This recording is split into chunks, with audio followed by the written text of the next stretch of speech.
I'm Jamie Kudla, president of Tarrytech Computer Consultants. Thank you for joining me for my podcast, Better, Faster, Stronger, where we help move New York Metro businesses forward with tips on motivation, leadership, management, and innovation. Joining us this week is Fred Dimyan, CEO of Patu Solutions in Norwalk, Connecticut. How you doing, Fred? Doing great, Jamie. How are you? Great. Thanks for joining us today. Thanks for having us.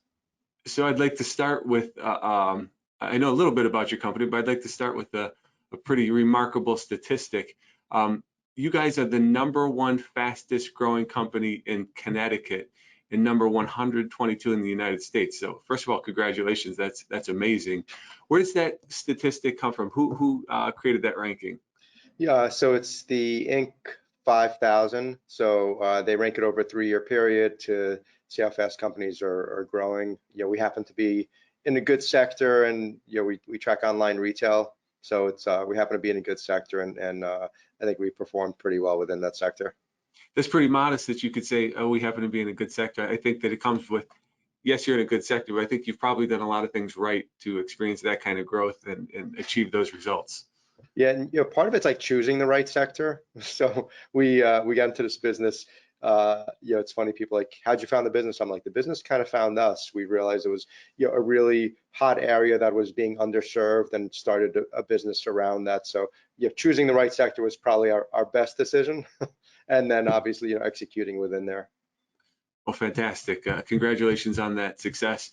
Tarrytech is also on that list, although we're not #1 and number 122, but we're proud to be on there. We're also on there 3 years running as well. So Awesome. Part of the same club. I also love the name of your company, Patu Solutions. It's an unusual name, and it certainly stands out. Can you talk about where you got the name from? So I am not the creative or artistic person by any means. So my business partner came to me when we came up with the concept for the business, and I probably would have called it like online optimization company or something. And he comes to me one morning, and he has a picture of a bird, and he goes, "We should name the company Patu." I go, "What's a Patu?" He goes, "It's a bird." I go, "How come I've never heard of this bird?" And he goes, "Well, I was drinking last night and I was looking up names. I'm like, how much were you drinking?" And then he turns to me, he's like, that's where some good ideas come from, by the way. But I think so. So he turns to me and he says, it's got, he tells me it's a camouflage bird. It's in the Amazon rainforest. It's a predatory bird. And I love the whole thing, but I'm like, "What's a Patu?" And he goes, "Fred, what's a Pepsi? What's an Exxon?" And I'm like, I had no good response for this. I'm like, okay, let's go with it. We could always change the name.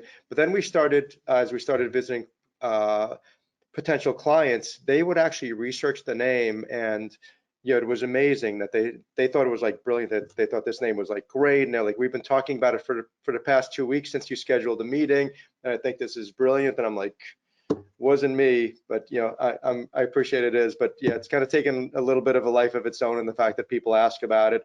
And more than a few times we've went to see clients, and they're like, everybody at the company knows everybody at our company knows the name of your company and the name of the bird and the history of the bird. And like, it's terrific. So and the name stuck. So I think we made the right decision, or he made the right decision. Yeah, right, exactly. Certainly is creative. I don't know that I would come up with something like that. I think I tend to be more like you, online analytics company. Yeah. So, but it definitely resonates a little bit better with Patu. So, tell me a little bit about your background and talk about your company a little bit. Why don't you start with your background and tell me, what you've done, before you started Patu, and a little bit of that history, and then talk a little bit about, how Patu got started and what you guys do. Sure. So I graduated with an engineering degree, and I graduated with an engineering degree. What kind of engineering? Mechanical engineering. Oh, me too. Yep. And I graduated at possibly the worst time to get a job in mechanical engineering. I went to school out in Long Island at Stony Brook, and Grumman had just laid off 6,000 engineers that year. And I traveled. I wanted to work for some of the automotive companies. I want to. Those are. I'm dating myself a little bit, but it was a time where people like faxed resumes, so I decided to stand out. So I actually went to California, went to some of the automotive design studios. They literally had signs on the door, "We're closed, not accepting applicants." And so kind of came back to New York and started working in technology, not necessarily engineering, but started working in technology, in sales. Actually really liked it. Uh, had a business around that. And I was one of those people who, I don't know, growing up as like a scrappy kid with no money in Queens, like I would just have to hustle to like get deals, or if I want to buy something that I couldn't afford, I had to figure out like a creative way to get it. That was not stealing, of course, but I had to figure out, Yeah, right. coupon sales, clearance, so pretty much for my whole life, I was the person that people would come to, and they would say, how do I get a good price on this? I'm going to shop for a car, I'm getting a washing machine, whatever. And I would always be that person who finds them the deal. And people always told me I should sell on eBay, but got two kids, a wife, really never made sense to me. In 2010, a friend turned me on to Amazon. He said, you can sell on Amazon and they fulfill for you. And I remember where I was sitting. I remember the light bulb went off. I turned to my wife. I said, we got to sell online. And she thought I was like nuts. And What I was the was, difference between doing it on eBay versus Amazon? Like you said, there was a light bulb moment. So what was the yeah, distinction? yeah, the light bulb moment was the only way eBay or selling online would make sense to me, given kind of my my lifestyle, let's say, not that I live a crazy lifestyle, but if it was going to make a living, I couldn't sell like one or two items. I needed to sell a lot of items at a high volume, and I really wasn't going to ship like one-off items, Yeah. there. But the difference between Amazon is they actually allowed you to piggyback their infrastructure and their warehouse system. So I could ship a pallet load of items to Amazon, and they would send individually to everybody. Where eBay, I would have to sell and send individually to everybody I sell to. So it was really that like lever component, and Amazon also took care of the first level of customer service. So somebody Uh, calls up, they go to Amazon. So I'm like, I don't have to ship individually, and I don't have to take care of customer service. I could find items, that's not my issue. I could, find good deals, that's not my issue. It's like the individual, shipping to one-off people, that was the issue. So I remember where I was sitting, and it was I think we made $8 like the first week, and it was like I was so excited. I was like, and my wife was like, she's like, what are you excited about? She's like, you made $8 on an item. I'm like, yeah, but I could get like lunch costs more than that. I hate to crush your exactly. spirits. But I'm like, I could get 1,000 of them. And I would say still most people kind of around me resisted a little bit. They're like, you're really leaving your executive position to go do this? And I'm like, I am. Fast forward a year, we were doing about 10 million in revenue, and we had 31 people working for us. Wow. And I was shipping out of 7 different locations. When I say locations, they were typically people's garages or homes. So I hired like all our friends and family. And it was a lot of fun. It was a lot of fun for like a long, ran it for about 7 years. Was one of the largest sellers on Amazon. Learned a lot, was having a lot of fun. My business partner, who was a friend before he became my business partner, and I met him at Pepsi. He said, I'm working for a consumer electronics company, and they're having some issues on Amazon. You're the Amazon expert. Could you help us? And so I had Was he a breakfast with partner? him. He wasn't a partner in the business at this point? No, yeah, there wasn't a business at this point. I Oh, was selling on Amazon, and that was a separate, business. And I actually thought all large companies, all large brands knew how to manage online marketplace. If I knew, and I started with no experience, surely those massive companies with infinite resources knew. So he was working at one of those large companies, and he brought me in. I talked to the management team, and like I was shocked that they didn't know what they were doing, right? And it's not that they weren't smart or they weren't educated. It was that they didn't have experience as a large seller online, right? They started in brick and mortar. They knew how to manufacture, create goods, many things that I didn't know how to do, but they didn't understand this online marketplace and the importance of it. So we went in there, transformed their business, grew their online business 4x in about 3 months. wow.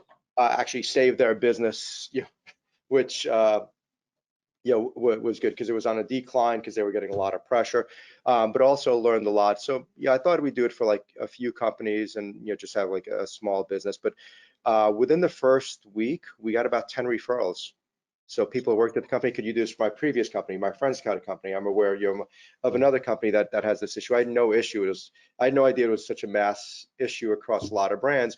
And so when I say like the business found us versus we found the business. It's absolutely true. I resisted starting a standalone business for, until we got like an overwhelming demand. There was only one Yeah. like, okay, this is really like a large issue. I actually had no idea, how large it was. And then, fast forward, now we've got about 700 different brands. The total market value of the brands we have is over $2 trillion. So some of the Wow. largest brands in the world, 180 of the brands we work with are publicly traded companies. So, we're really kind of like blessed and humbled, but, a lot of companies with infinite resources come to us for, our expertise.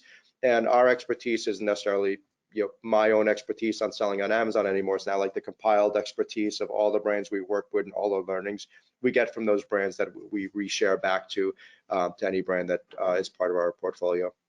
So you made that shift from being an online retailer to really a consultant. And I'm sure that a lot happened in between then, between when you first started and where you are now. I got to believe in the beginning it was pretty labor intensive and, it was almost like one-on-one consulting gigs. And presumably you've built some automation and systems and Mhm. teams around that, so that you can scale to the company of that size. Yep. Yeah, and that's a great word, Jamie, scalability. To me, like the business is only interesting if it's scalable, right? If I could like multiply it out, if I could get some learnings and like push those learnings out. So at every opportunity, we like, what could we get that we could scale? What could we get that could be like, an advantage for us that's like, a wall around the business. And that actually ended up being like learning from the clients as quickly as possible. So we're like a learning environment. So like we learn from those massive brands, we take the learnings internally, and then reshare the best practices. So it's not just like us, we're learning as we're doing, we're learning by, our brand partners' experience, and then we're resharing, everything we learned. It's pretty interesting too that you always had this entrepreneurial background. There was, it was part of your fiber, part of your DNA. I guess it was, formed, as you were growing up. And, in talking to people, I don't know, is it that something that you can learn or something that you're born with? But it sounds like it started with you at an early age and just kind of became part of who you are. Yeah, my dad, you came here from Egypt, couldn't get a job, was kind of forced to be, an entrepreneur. But my dad, and learned so many lessons from him. But one of the lessons is like, there's like self-employed and there's entrepreneur, right? So you could be self-employed, which is basically like I kind of have my own business and maybe a few things. But, really to me, like having a business is, to your previous point, like something I could scale.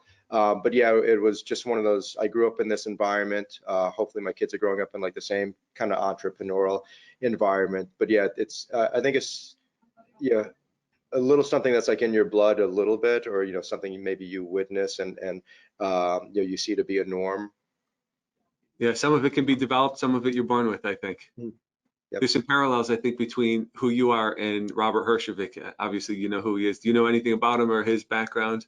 Yeah, love the show. And yeah, same thing. I mean, my dad would always tell the story like he came and he couldn't get a job at all. And I know he told me a story like he worked at Radio City at one of those like ushers or whatever. Yep. And he had a mustache. Yeah, I think that was okay in the 70s, but he had a mustache. And they asked him to shave it off, and he's like, he literally quit because he didn't want to shave it off. And then Oh, that's he, funny. brought a van, started like, a delivery business, which ended up being like, a decent sized business at some point. But yeah, I think he kind of, hobbled into it. But, I grew up in that environment. It was just, Yeah, the sure. norm. I also find it interesting too. I have a degree in engineering, as I mentioned. I think a lot of people that are successful in the technology space and even in the business space have engineering backgrounds. And I think the specific discipline isn't all that important, whether you're mechanical or electrical or chemical. I think it's the engineering process that's so valuable, where it teaches you how to, isolate a problem, understand what it is, research the problem, put together a couple potential solutions, get the feedback, and fix the problem. So, I mean, that's really universal language, right? That applies in any single business that you're in, or in any, any type of business that you're in. Yeah, yeah, I completely agree. One of my favorite quotes is "Smart loves problems," right? Yeah, And the thing about engineering is, at least me, and I struggled it with engineering school, right?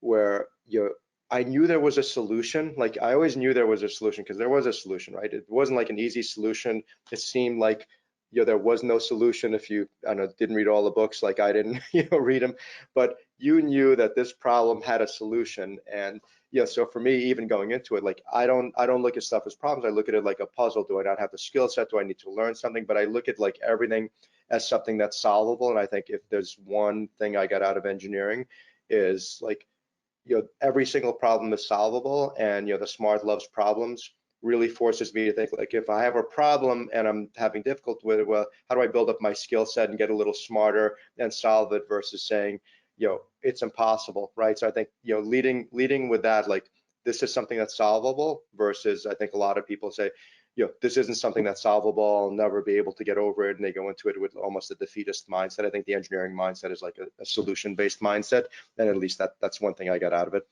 Yeah, I agree. And I think that, obviously you've taken that approach to your business.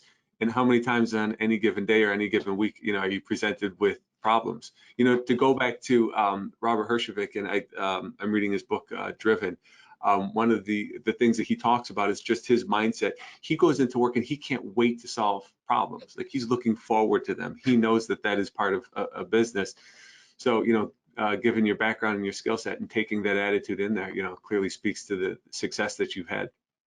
Yep, and trying to push it to the team also, right? So I've got to put up the sign like smart loves problems. This way, when people come into my office, they're like, I have a problem. Like, okay, You have this that is like, sign in your office? I'm gonna put it in. I gotta like print it out. Because I think when people come in, just to change their mindset, right? And you talk about like the lever part, like how do I lever that philosophy to the whole company so we're all looking at it this way? And problems are fun, right? It's how you build up skill sets. It's how you challenge yourself, right? I kind of look at problems as like, it's like you're on track and there's a hurdle, right? Yep. Like if you can't jump the hurdle, it's a wall, but if you can jump it or you learn to jump it, like you built that skill set. So it's like problems are that hurdle, right? Like let me overcome them and I'll be stronger for the next hurdle. That's right.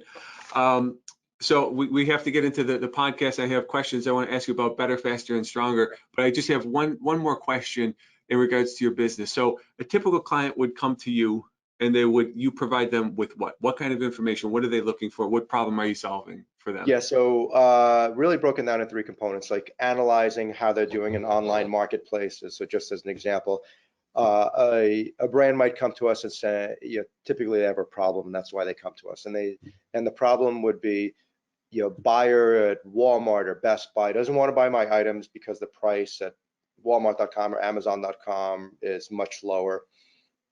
So, and they don't know what's going on in the online platform. So they come to us to say, what is going on? Who's selling the items? What is their source? Is this like a self-inflicted wound where I'm like, you're selling it to a distributor who's selling it to somebody else who's lowering the price and affecting your brick and mortar? So first thing we do is give them data and analysis. Who's selling your items? What price point? How much inventory they have?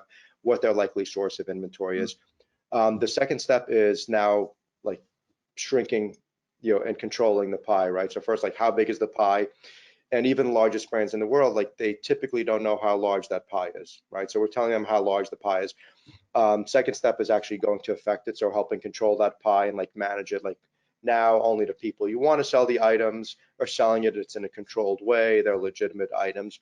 And the third and most important step is growing that pie, right? Like it's not just about knowing and controlling. It's like it's online retail. You want to grow it, sure. Yeah, Amazon's grown, I don't know, 35-40% last year. Like you should be growing the same, right? Some online retailers are growing greater. So how do you take advantage of that and understanding the landscape, controlling it, and then growing it? So yeah, all three components. But the first step is like what's going on my online platforms and giving them that data, like who's selling your items, how much do they have, what their likely source of inventory is, and some of the effect is like they're cutting off distributors and limiting distribution, things like that. Great, thank you for that. So we want to share some of the information that you've learned and some of the tips and tricks and motivation, and what's made you so successful. So we'll start with the first question. What have you done over the years or in your career that has made you or your company better? So really flexibility. Einstein has the great quote, like flexibility is, or maybe it's creativity is more important than knowledge, but flexibility. Really, being flexible and learning, right? Knowing you got to deal with a different set of problems in the future. So having one thing we do have in every conference room is a sign like growth mindset versus fixed mindset. Our advantage as a company isn't isn't one certain specific knowledge or a way of doing things or a system. It's our ability to like learn and learn quickly. I very much view, that there's a great phrase. It's like, especially in online retail, the big doesn't eat the small. It used to be that way, 70s or 80s, but it's like, it's the fast that eats the slow. So how could we learn faster and how could we develop faster? Large, massive companies come to us with unlimited resources. Our advantage is not having those resources or being able to build out systems. Our ability to like pivot and change is the most important skill set. The business looked much different 5 years ago than it looks now. If we were doing what we did 5 years ago now, we wouldn't be in business. So really, like, pivoting. The market changed dramatically. Amazon doesn't look like what it looked like 5 years ago. Walmart.com doesn't. Therefore, we can't. So really having that like flexibility and learning environment and growth mindset is a big advantage. And how do we accelerate that? 5 years from now, the business is going to look different. We're going to be dealing with a different set of problems. How do we pivot and consistently like stay at the leading edge? What a great perspective that the big doesn't eat the small. It's the slow that beats, or I'm sorry, it's the fast that beats the slow. That's fantastic. I never heard that perspective before, but it obviously makes sense. And certainly in the technology space, because it does move quickly, without question. How do you stay? How do you keep your team trained and abreast of what's going on, and how do you stay that flexible? How do you know where you need to make those changes?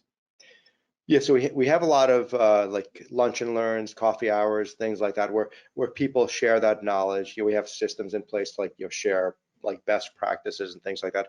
But really communicating, we have an advantage as a smaller company. Like I could talk to everybody at the company every day if I wanted to. They could communicate with each other. Where large companies, it's harder to propagate that. So a lot of communicating, gamifying stuff. So you learn something, share something. You could win a prize. Like what did you learn from one of our brand partners that you could share internally? What did you learn internally that you could share with the rest of the team? So the concept of like group IQ. So, and our group isn't just like the internal group. Our group is like, what did you learn from? We have some of the largest brand. We have 8 out of 10 largest brands sold on Amazon are our brand partners. What are we learning from them? Right? We could get our learnings. Yeah, right. Also Yeah, you share their can learnings leverage with what us. they know and incorporate it into your own business. Exactly. And those are some unbelievable companies that have like a depth of experience, and they're sharing with us so we could be more effective in managing their brand. What could we learn from those massive companies that could be shared with with other companies? So really having that learning environment is important, and it's just really communicating, right? So like I put out to the team, like, don't worry about over communicating, like over communicate. That's what this shoot for. Like share with each other, share best practices, tell stories that of client experiences that they could share with others. So really like just having that accelerated learning environment. Do you have any structure around that? I mean, do you have meetings where you're talking about this, or it's just kind of on the fly? Whether it's in chat channels or in email, or the daily huddles, the daily meetings, that kind of thing, where you're just sharing that stuff, or do you actually have meetings where you're talking about innovation and things that you can do? Yeah, so all of the above. So we have town halls, but every week we have like a coffee hour. We have like lunch and learns where it's not just, I don't have a monopoly on those learnings, right? The team does. How do we have them share it? How do we have them propagate it through everybody else, right? So it's really just like communicating where for example, like every week we have a company highlighted, and the person managing that Right. brand partner has to share the experience and the growth or maybe like the difficulties they're having, and now we like crowdsource ideas. So we have a company highlighted every week. We have lunch and learns and coffee hours on a weekly or bi-weekly basis, and it's really outside of communication where people in certain groups could share with each other, right? So we encourage that greatly. It's a little harder to do when not everybody's in the office and we're all virtual, but we've actually been pretty successful at that. Great. Can you talk about how you gamify it? I think that's a great idea, right? I mean, because obviously it sounds like this is part of your culture and integral to the way the Patu runs. But when you do some things around that makes it a little bit more fun and encourages people to share, maybe some people wouldn't be as willing to do so. So if you can make, like you say, gamify it a little bit, if you could talk about that. Yeah, so we have we have something called Basics Bingo, where somebody comes and we'll like answer questions, or we'll do some of those surveys and in the online meetings, right? And give prizes. So we give out quite a bit of prizes. But we used to take the other approach where it's like somebody does something wrong and like, okay, let's kind of go after, that. Uh, and now we're like, okay, somebody does something right, let's celebrate it. Let's actually encourage people to, participate, right? So we'll have like, bingo or give out prizes, as people participate, spot awards, things like that. How do we make it, how do we make the learning fun? And encourage more people to participate. Our team is relatively young, so some of them might be a little more intimidated, some a little less intimidated. A prize always decreases. Yeah, right. It makes it a lot more Makes fun. it So less serious, a little easier exactly. to engage and share sometimes. Yep. So how do we make the learnings like fun, make it less serious? And we've got we've got some great clients that let us occasionally keep their test by, so we like give them out as prizes and other stuff we have. So it's we try to make it a fun environment. Great. You probably touched on some of these already. We're having a good conversation here, but we talked about what's made your company better. But how about faster? If you could talk about, maybe how you got, data to your clients faster, or how you brought a product to market a little bit faster, anything that would resonate to that level. Yeah, so we try to take the philosophy of like addition by subtraction, right? So like how do we add value to brands by like shrinking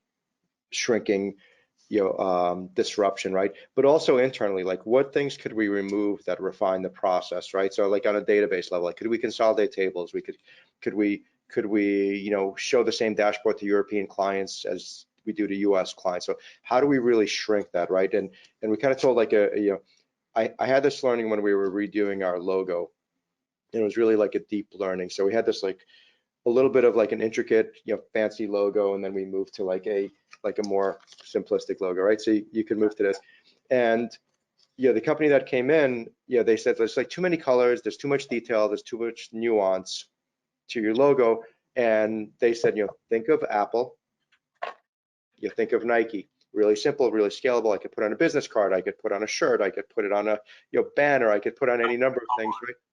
Yeah, so really simplifying to make it scalable, right? So like, how do we move faster? Like simplify. If you have a ton of processes, and a Interesting. ton of detail, it's a lot harder to scale. And really like the largest companies in the world, like how do I kind of keep it simple so I could multiply it? If something's like complex, it's harder to multiply out. So really one of the efforts we put in starting last year is like, how do we simplify across the board, right?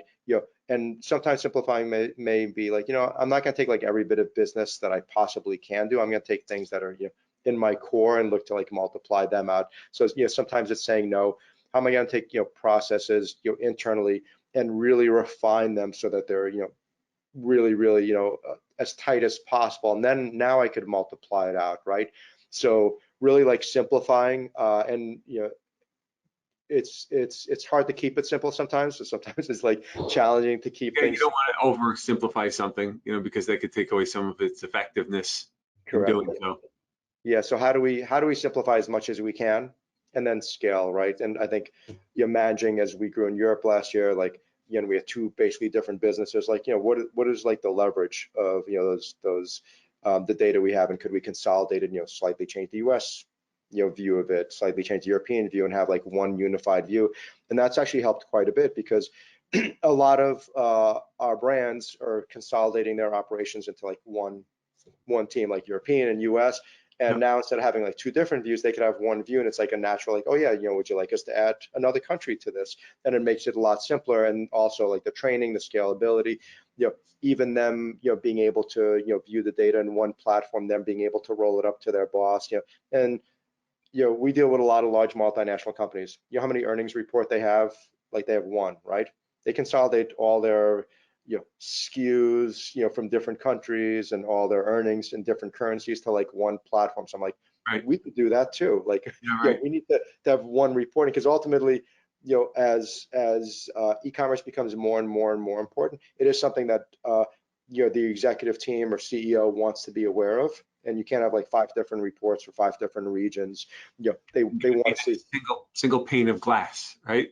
exactly. Yeah, so for us, like, doing that simplification really allows us to like move, you can't multiply something if it's complex. It's so much easier to move quickly and multiply if it's, as simple as, to your point, can't always keep it extremely simple. Businesses, as you get larger, going to be more complex, but as Make it simple as as we could continue to simple keep. as it can be, but no more simple. Exactly.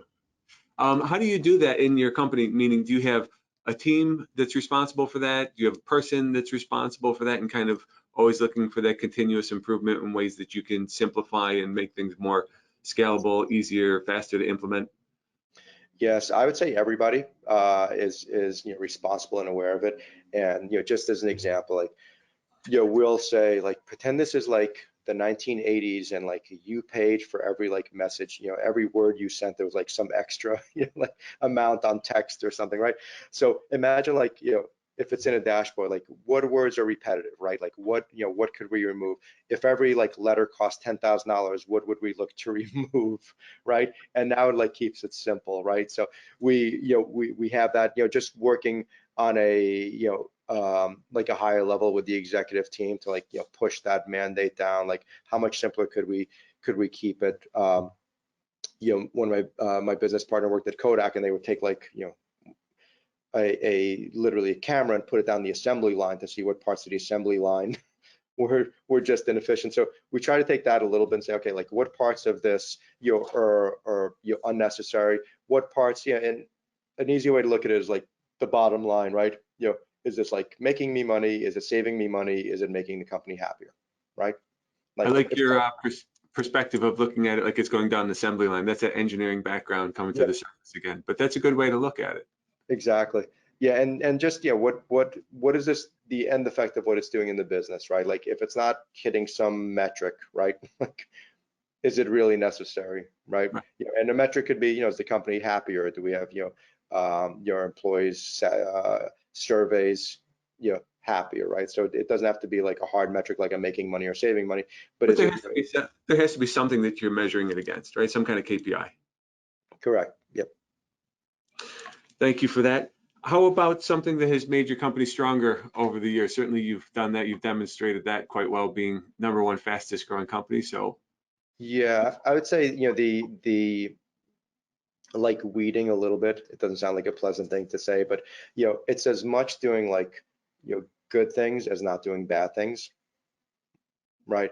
And if somebody's fit at the company, let's accelerate them. If somebody's not a fit, let's cut out the mutual the mutual pain. So I would say it's an equal combination, right? Because when something's negative for whatever reason, it just takes up like a lot of mind space, and removing that is often like a relief. So I would say not allowing the company to be weakened, right. by certain things. Sometimes it's being brave and making quicker decisions, right? Like you hire like hire slowly, fire quickly, like and learn from it, right? Like how do we continue to continually improve and get better? But I would say that part, also like the loyalty part, where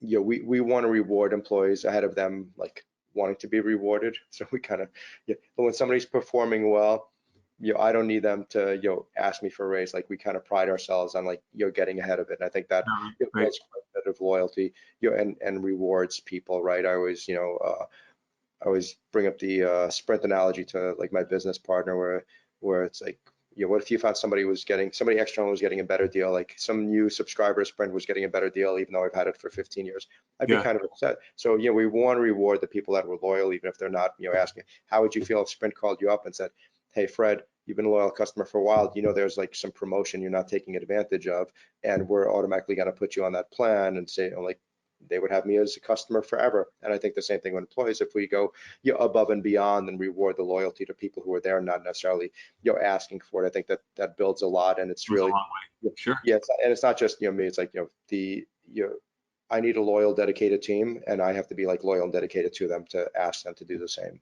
Right. Another way that you can refer to that, in the first part of the conversation there is top grading, right? I mean, top grading isn't necessarily a bad thing.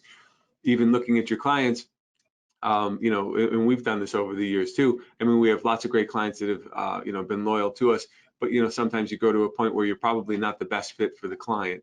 So, you have a conversation with them, if your focus changed a little bit, and you can help transition them to somebody that can, better serve them. Same thing with your teams too, and your employees. They may not be a fit. They may have a skill set that, at one point maybe was relevant to the company and maybe isn't a perfect fit. So it's in everyone's best interest that you set up other opportunities within the company, or maybe it's not with the company. Yep. Yeah, no, agreed. And having that power to say no, and on a client perspective, it's also been like going to a client and saying, this program isn't right for you now, right? Yeah, and that's And powerful too. And a lot of times when you do that too, and you go to a client, especially if it's in a potential sale for a client that you want, if you're going negative like that, they say, whoa, whoa, wait a second. I think that is something that we want. And then they're almost selling themselves to you, to buy the product. So we've yeah, used. exactly. Yeah, it builds a ton of credibility, like being able to walk away, first, they clearly know, you're doing the right thing, right? It's not just, the other side of it is like, whatever I sell them is always right. That's not always the case. But as we're rolling out new products and services, if I and we tell clients all the time, like, you do not have an issue on this platform right now. That may change. Now, if I call them up in 6 months and say, you didn't have an issue before, it's starting to creep up a little, not yet. And then in 3 months, call them like, you really need our services now. They're probably, I would just sign, right? And I like to say I came up with this myself, Jamie, but my son was getting his he needed braces. We went to like one dentist, he needs braces immediately. We went to another dentist, he's like, he doesn't need braces right now, maybe in 6 months.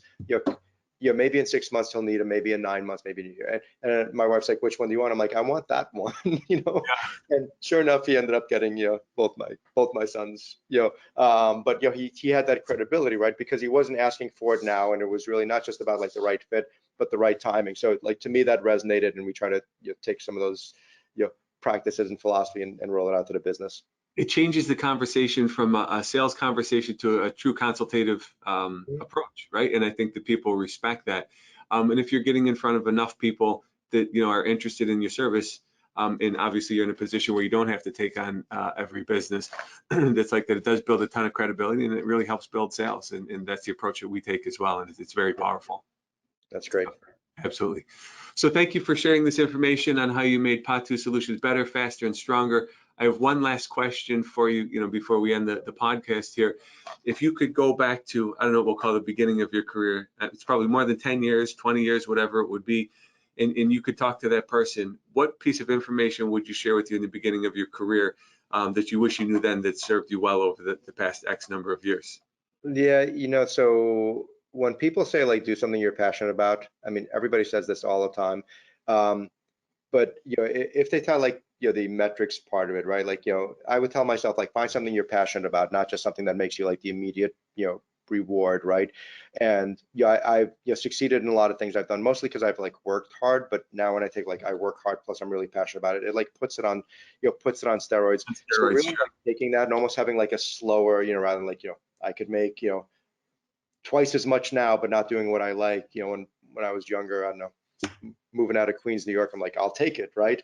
And it really didn't resonate. You're like, yeah, that's when you have the luxury of doing what you're passionate about, right? But really like having that resonate and putting in terms of, what, you find something you're passionate about, you're going to work harder, you're going to be an advantage. Like 80% of people don't necessarily like what they're doing. If you happen to be in that 20%, you will succeed at a high level. And no matter what business you're in, whether I'm selling stuff online or like if I succeed at a high level, there's very few businesses you can't make like a really good living at, right? So like finding that thing and really enjoying it, right? Like I'll work an extra 20 hours because to your point, like it doesn't feel like work. I actually enjoy it and like somebody asked me like, what do you want to do next? I'm like, I don't know, I'm having like too much fun now. Like I don't really want to know. And I just wish I had that like earlier. I had like the hard work and the work ethic, but the finding something you're like really passionate about combined with that really takes it to the next level. So I try to drill that in. Hopefully my younger self would listen to that advice. I'm not 100% sure, but I would definitely try to give as strong of an argument as possible.